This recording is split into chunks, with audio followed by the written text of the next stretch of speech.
flags fluttered in the breeze.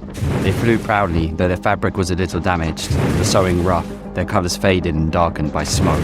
But the banners were clear, white and red, white and blue. Hoisted over a tenement house on the Muranowska Square in the ghetto, side by side they twirled and whirled in the wind.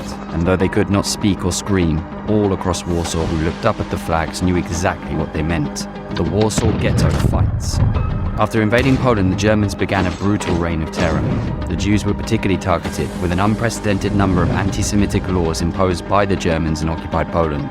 By 1939, Poland's Jewish community was well over 3 million strong. In 1940, the Germans forced 400,000 Jews into a small area of the capital sealed off from the outside world with a 3-meter-high wall, which came to be known as the Warsaw Ghetto. This was a place of unimaginable suffering. A quarter of the inhabitants of the ghetto were dead within 2 years from starvation and disease, and in the summer of 1942, the Germans deported 250,000 Jews to their deaths in Treblinka. The remaining Jews in the ghetto organized. Bunkers were built and the Polish Home Army helped us smuggle in desperately needed weapons. On the 19th of April 1943, on the eve of Passover, Germans entered the ghetto determined to carry out its final liquidation.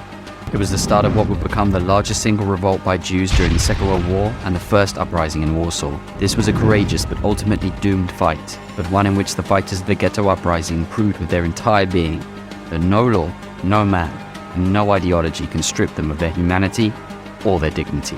Today we remember the heroes of the ghetto uprising. We remember those fighters who fought under 2 flags.